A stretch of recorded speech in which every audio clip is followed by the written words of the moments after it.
باادب بانصیب۔ مصنف پیر ذوالفقار احمد نقشبندی مجددی محتمم دارالعلوم چنگ۔ پیش لفظ۔ آج کل کے مشینی دور کا عام انسان خود بھی ایک مشین کی طرح زندگی گزار رہا ہے۔ کام کاج کی زیادتی اور معاشی و معاشرتی پریشانیوں نے اسے خوب الجھا رکھا ہے۔ پرآسائش زندگیوں کے باوجود اسے وسائل اور اطمینان قلب کی کمی کا شکوہ رہتا ہے۔ ایک طرف مادی ترقی نے اسے اپنی ذات کے خول میں بند کر دیا ہے، دوسری طرف سائنسی علوم نے عقل کو اس قدر مسحور کر رکھا ہے کہ دینی علوم کی اہمیت دلوں سے نکلتی جا رہی ہے۔ اپنی زبان سے دین و دنیا برابر کا نعرہ لگانے والے بھی عملاً دنیا دارانہ زندگی بسر کر رہے ہیں، رسم و رواج ٹوٹنے پر تڑپتے ہیں اور سنت نبوی کے چھوٹنے پر ٹس سے مس نہیں ہوتے۔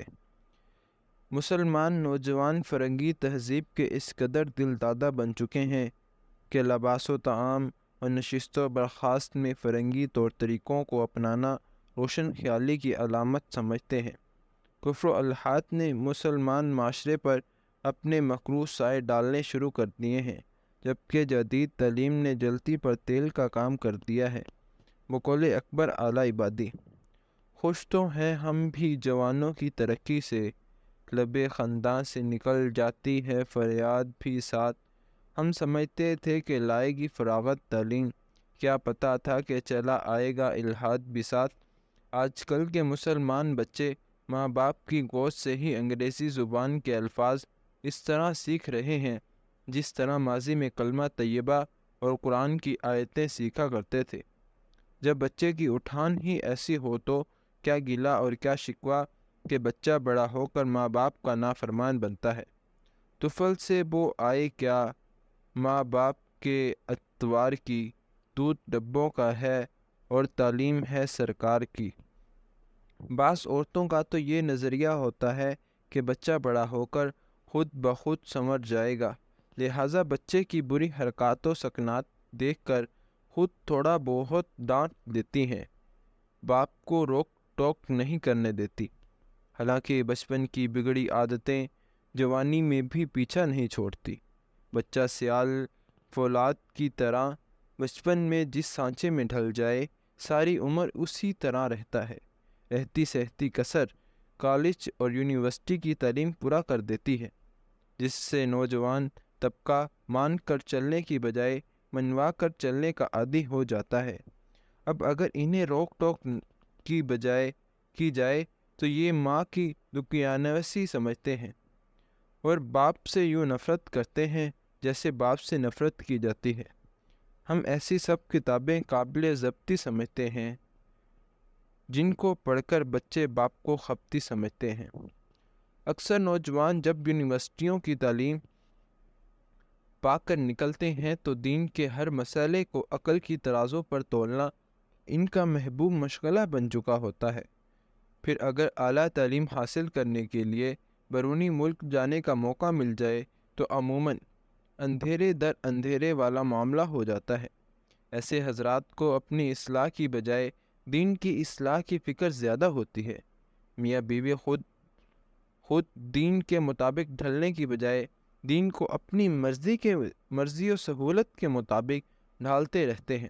خدا کے فضل سے بیوی میاں دونوں مہذب ہیں، انہیں غصہ نہیں آتا، انہیں غیرت نہیں آتی۔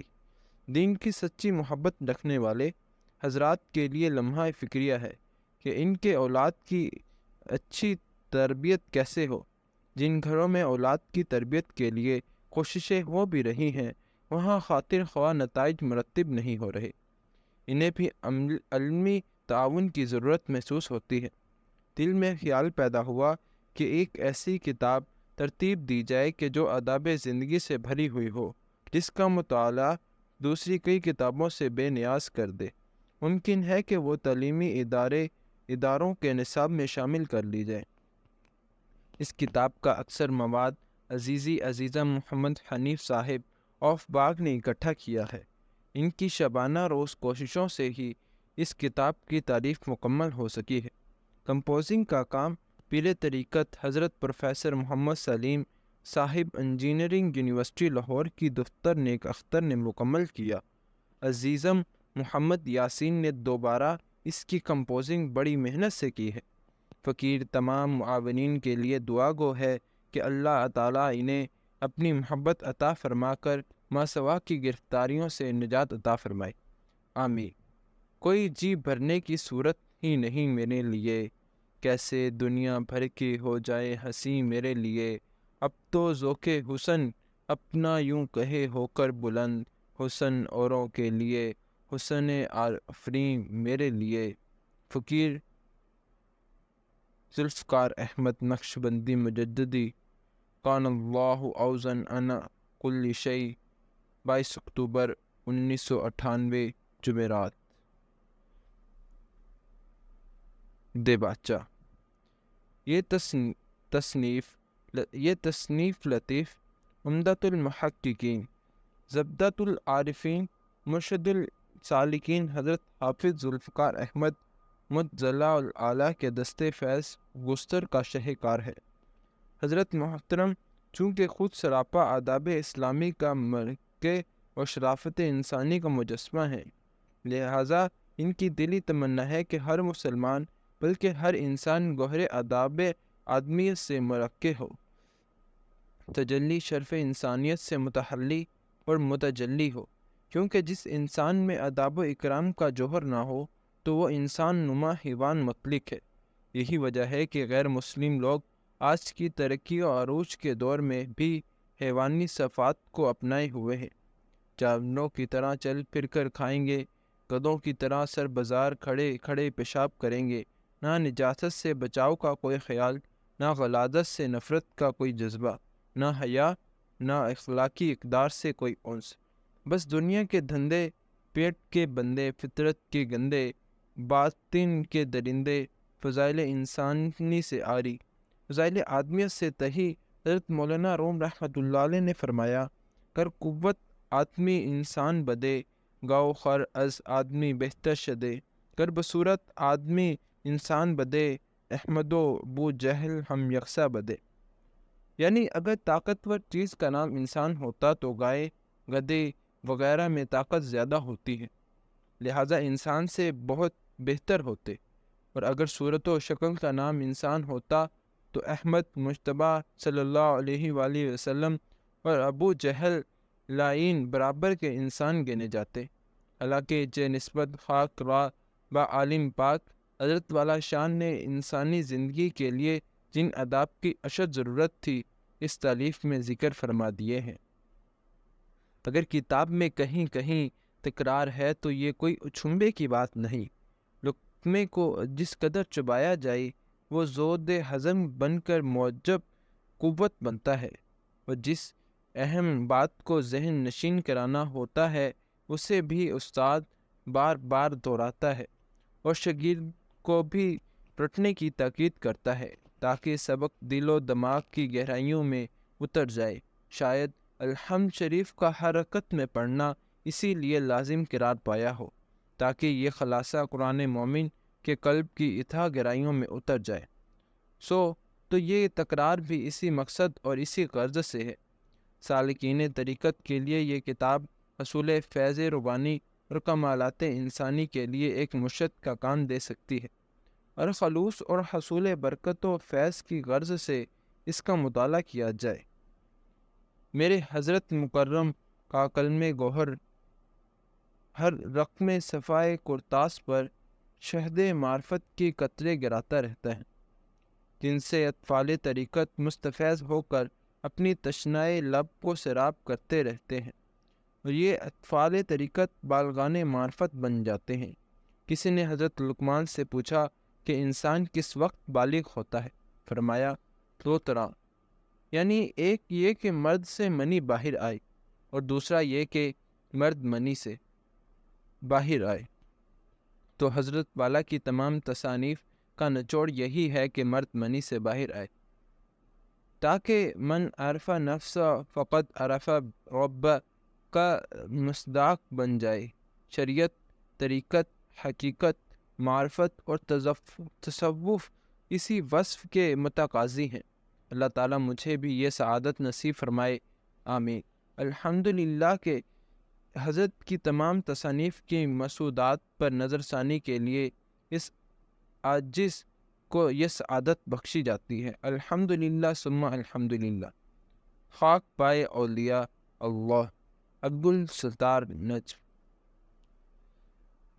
باب 1، ادب کی اہمیت۔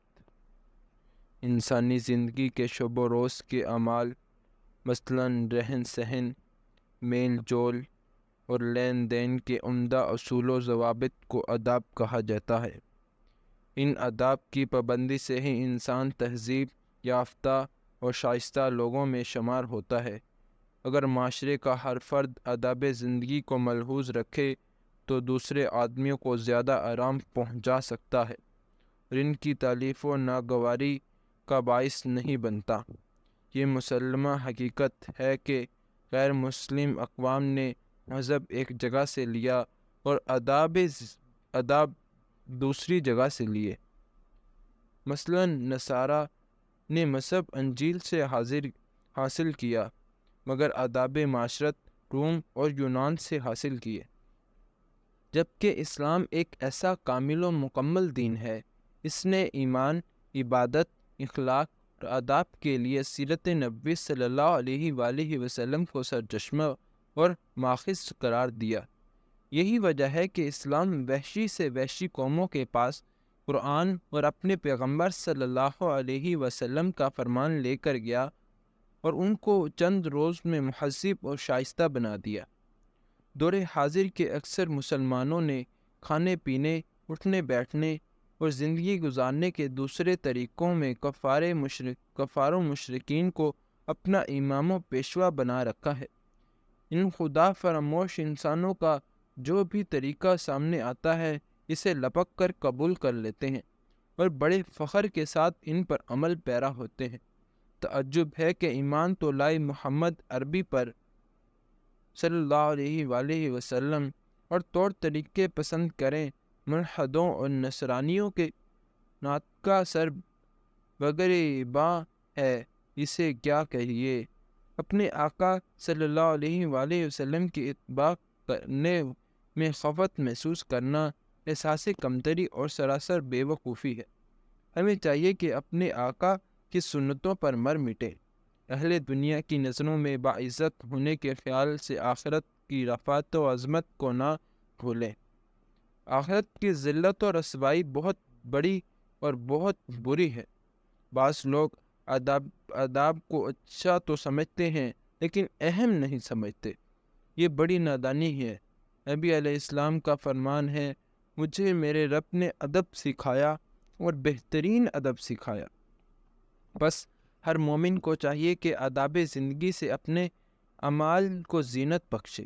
یاد رکھے کہ جو عمل بھی آدمی سے خالی ہوگا وہ در حقیقت حسن و جمال سے خالی ہوگا، لہذا بارگاہ الہی میں ناپسندیدہ ہوگا۔ حدیث قدسی میں آیا ہے، اللہ تعالیٰ خوبصورت ہے اور خوبصورتی کو پسند کرتا ہے۔ قرآن مجید میں موت و حیات کی تخلیق کی غرض سے یوں بیان کی گئی ہے کہ موت و حیات کو پیدا کیا تاکہ آزمایا جائے کہ تم میں سے کون اعمال کے لحاظ سے حسین تر ہے۔ معلوم ہوا کہ اللہ تعالیٰ کو اعمال کی کثرت کی بنسبت اعمال کا حسن زیادہ محبوب ہے۔ پس مومن کو چاہیے کہ ہر عمل میں آداب کی رعایت ملحوظ رکھے۔ نبی علیہ السلام کا ارشاد گرامی ہے، دین سراسر ادب ہے۔ یہ بات اظہر من الشمس ہے کہ جس کو ادب کی توفیق نصیب ہوئی اسے سعادت ملی، اور جو ادب سے محروم ہوا اسے شقاوت ملی۔ گویا با ادب با نصیب اور بے ادب بے نصیب۔ علماء امت نے اہمیت ادب کے عنوان پر اس قدر خوبصورت باتیں کہی ہیں کہ ان میں بعض تو ضرب المثال کا درجہ پا چکی ہیں۔ مثلاً ادب انسان کے لیے ڈھال ہے، ادب جیسی کوئی میراث نہیں۔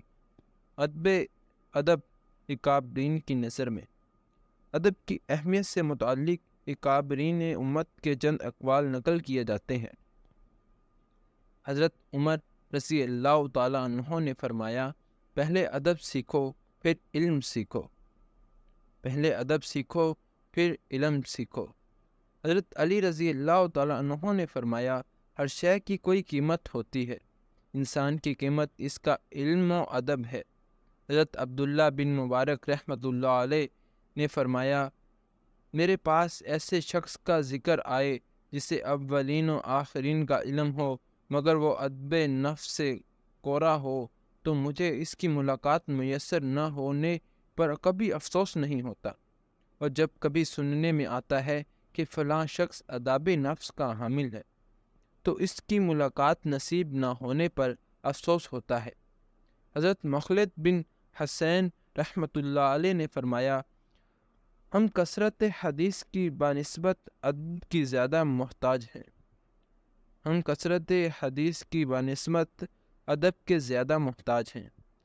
فقہ ابا اللیث سمرقندی رحمۃ اللہ علیہ نے فرمایا، اسلام کے 5 قلعے ہیں، پہلا یقین، دوسرا اخلاص، تیسرا فرائض، چوتھا تکمیل سنن، پانچواں حفظ آداب۔ جب تک آدمی آداب کی حفاظت و نگرانی کرتا رہتا ہے شیاطین اس سے مایوس رہتا ہے، اور جب یہ آداب چھوڑنے لگتا ہے تو شیطان سنتیں چھڑوانے کی فکر میں لگ جاتا ہے، حتیٰ کہ پھر فرائض، اخلاص اور یقین تک نوبت جا پہنچتی ہے۔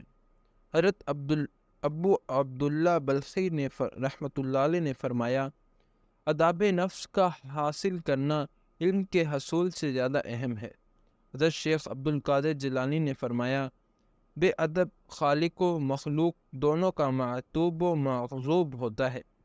حضرت علی حجویری رحمۃ اللہ علیہ نے اپنی مشہور کتاب کشف المحجوب میں لکھتے ہیں، تارک ادب اخلاق محمدی صلی اللہ علیہ وآلہ وسلم سے بہت دور ہوتا ہے۔ حضرت رویم رحمۃ اللہ علیہ نے ابو عبداللہ بن خفیف رحمۃ اللہ علیہ سے فرمایا، اے بیٹے، اپنے عمل کو نمک بنایا اور ادب کو آٹا بنا، یعنی ادب میں اضافہ کر حتیٰ کہ کثرت عمل و ادب کی نسبت نمک اور آٹے جیسی ہو جائے۔ ادب شعراء کی نظر میں اہمیت ادب کے عنوان پر دنیا کی مختلف زبانوں میں اشعار کا بڑا ذخیرہ موجود ہے۔ یہاں پر مشت نمونہ از خوارے کے طور پر عربی، فارسی اور اردو زبان کا ایک شعر درج کیا جاتا ہے۔ ادب النفس و ایحاء الاصحاب، ترک العشق کلہا آداب۔ اے دوستو، اپنے آپ کو آداب سکھاؤ، اس لیے کہ عشق کے سب طریقے ادب ہی ادب ہیں۔ از خدا خواہی میں توفیق ادب، بے ادب محروم ماند از لطف رب۔ ہم اللہ تعالیٰ سے ادب کی توفیق مانگتے ہیں، اس لیے کہ بے ادب اللہ تعالیٰ کی مہربانیوں سے محروم رہتا ہے۔ خاموش اے دل بھری محفل میں چلانا نہیں اچھا، خاموش اے دل بھری محفل میں چلانا نہیں اچھا، ادب پہلا کرینہ ہے محبت کے کرینوں میں۔